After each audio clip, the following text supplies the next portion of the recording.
Hello friends, welcome once again in Sundar sir's classes. ये जो है इट इंट्रोडक्टरी सब्जेक्ट के रूप में जाना जाता है। तो आज के इस वीडियो में हम देखेंगे कि इट का प्रयोग हम कहाँ कहाँ और किन परिस्थितियों में करते हैं। तो चलिए स्टूडेंट्स, हम अपनी वीडियो शुरू कर लेते हैं।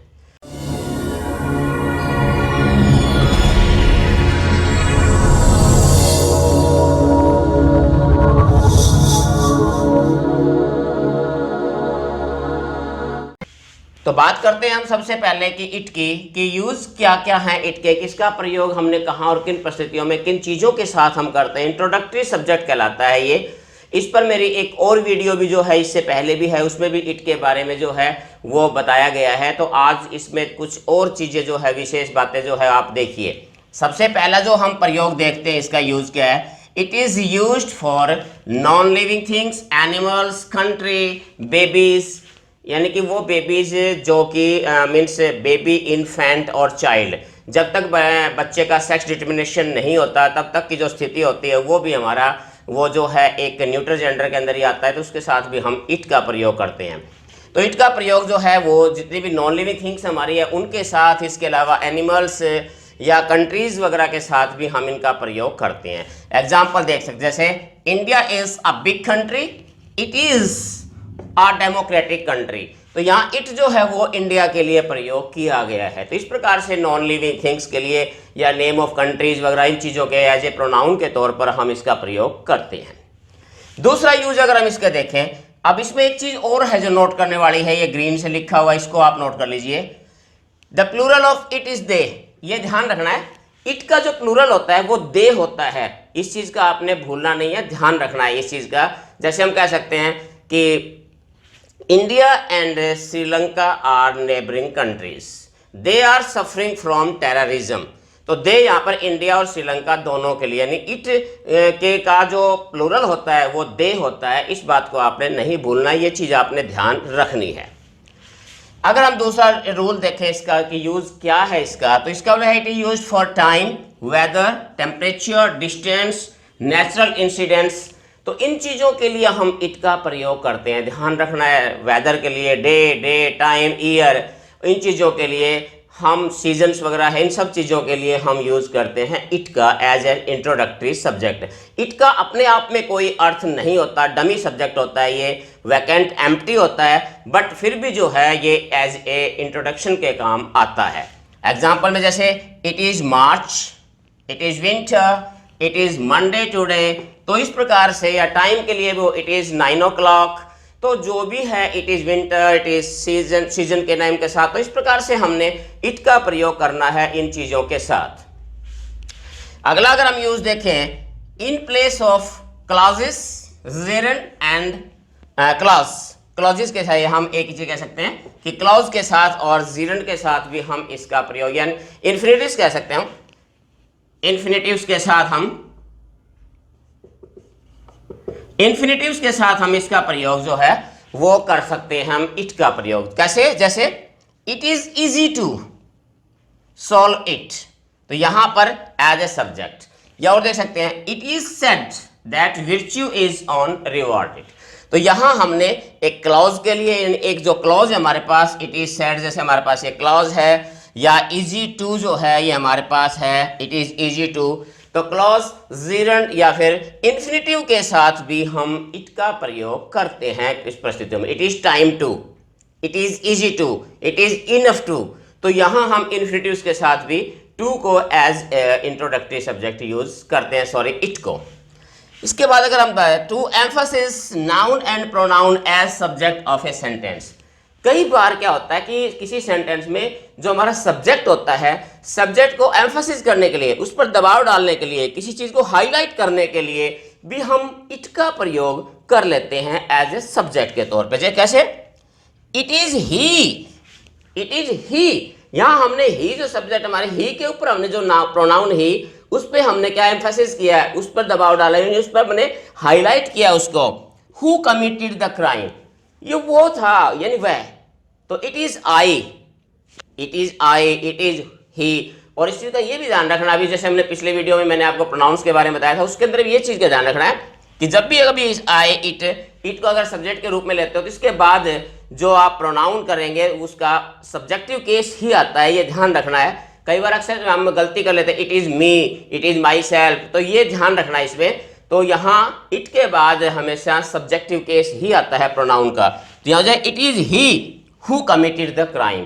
तो इस प्रकार से कई बार सब्जेक्ट में नाउन या प्रोनाउन को स्ट्रेस करने के लिए भी, उस पर हाईलाइट करने के लिए भी हम इट का प्रयोग करते हैं। इसके अलावा टू इंट्रोड्यूस फ्रेज और क्लॉज, कई बार कुछ एक ऐसे हमारे फ्रेजेस भी हैं, कुछ एक क्लॉजेज होती हैं जिनको इंट्रोड्यूस करने के लिए, जिनको एक्सप्रेस करने के लिए भी हम इट का यूज करते हैं। जैसे इट इज प्रोबेबल, तो यहाँ क्या है हमारे पास, ये क्लॉज हो गई हमारी, it is probable that the record will break today. तो यहाँ पर हमारे पास ये क्या है, क्लॉज। क्लॉज को एक इंडिपेंडेंट क्लॉज हमारी है, उसको एक्सप्रेस करने के लिए भी हम इट का प्रयोग करते हैं। तो चलिए स्टूडेंट्स, अब हम देखते हैं कि इट और दिस में क्या डिफरेंस है। तो ये अक्सर जो है, जो कंफ्यूज जो है स्टूडेंट्स को कर देता है, ये हमारा जो इट और दिस है। आज मैं आपको बताने जा रहा हूँ कि इट और दिस में क्या अंतर है, कहाँ आप इट का प्रयोग करेंगे और कहाँ आप दिस का प्रयोग करेंगे। तो इस पॉइंट को आपने ध्यान से देखना है। अगर हम बात करें सबसे पहले इट की, तो इट का जो है अगर हम बात करें तो इट का प्रयोग हमने देखा कि non living things, animals, distance, time और वेदर के लिए प्रयोग, अगर इन चीज़ों का जिक्र है तो हम प्रयोग करेंगे इट का। फॉर एग्जाम्पल जैसे it is 7 PM now, it is Sunday today, it is the month of March. तो इस प्रकार से हमने जो है इन चीज़ों का प्रयोग करना है। वहाँ नॉन लिविंग थिंग्स है या फिर हमारे पास टाइम, वेदर या डिस्टेंस वगैरह है, तो यहाँ हम इट का प्रयोग करेंगे। दूसरी तरफ दिस का यूज हम कहाँ करेंगे, to express nearness of something. This का प्रयोग जो है किसी भी चीज़ जो हमारे पास चीज़ होती है कोई भी, वो नियरनेस दिखाने के लिए, यानी कि नज़दीकी दिखाने के लिए हम दिस का प्रयोग करेंगे। ये इस चीज़ का ध्यान आपने रखना है। दिस का प्रयोग सिंगुलर नाउन के को नियरेस्ट दिखाने के लिए प्रयोग, जैसे हम कहें this is a table, this is a table, तो यहाँ हमने नज़दीक के लिए जो है हमने प्रयोग किया है। वही चीज़ें यहाँ जो है मीन्स कोई चीज़ है उसके लिए हमने दिस का प्रयोग करेंगे नियरेस्ट दिखाने के लिए। इस चीज़ का आपने ध्यान रखना है। दूसरा पॉइंट क्या आप ले सकते हैं, दूसरे पॉइंट में आता है कि noun can not be used after it. इसमें आपने ध्यान रखना है कि इट के बाद आप कभी भी नाउन प्रयोग नहीं करेंगे। इट के तुरंत बाद कभी भी नाउन नहीं आती। एग्जाम्पल देखिए, जैसे इट बुक इज माइन, ये सेंटेंस हमारा रॉन्ग है क्योंकि इट के बाद जो नाउन है बुक हमारे पास ये कभी नहीं आती। तो इसके लिए कैसे लिखेंगे, इट इज माई बुक।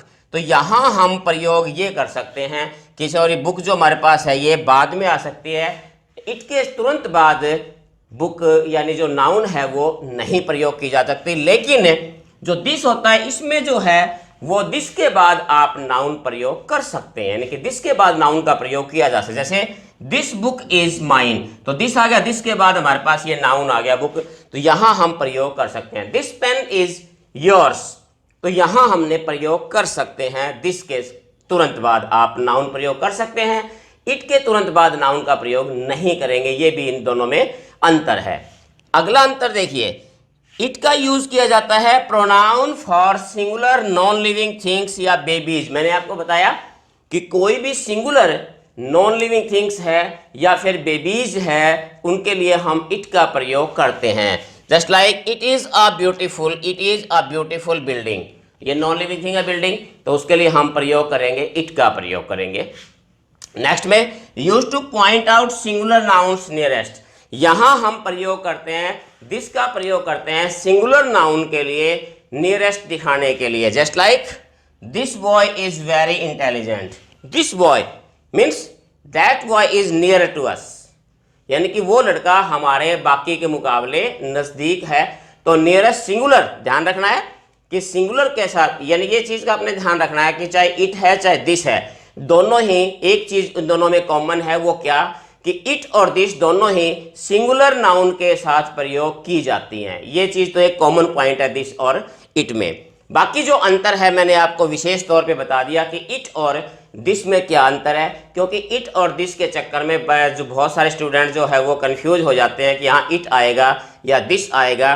तो ये चीज़ आपने ध्यान रखनी है। इस वीडियो के माध्यम से मैंने आपको बताया कि इट और दिस में विशेष तौर पर क्या अंतर है, दोनों ही सिंगुलर के लिए प्रयोग किए जाते हैं। तो स्टूडेंट्स, ये था मेरा आज का लेसन। आज के इस वीडियो में इतना ही। फिर मिलते हैं एक और इसी प्रकार के रोचक और नए टॉपिक्स के साथ। तब तक have a nice day. Thank you.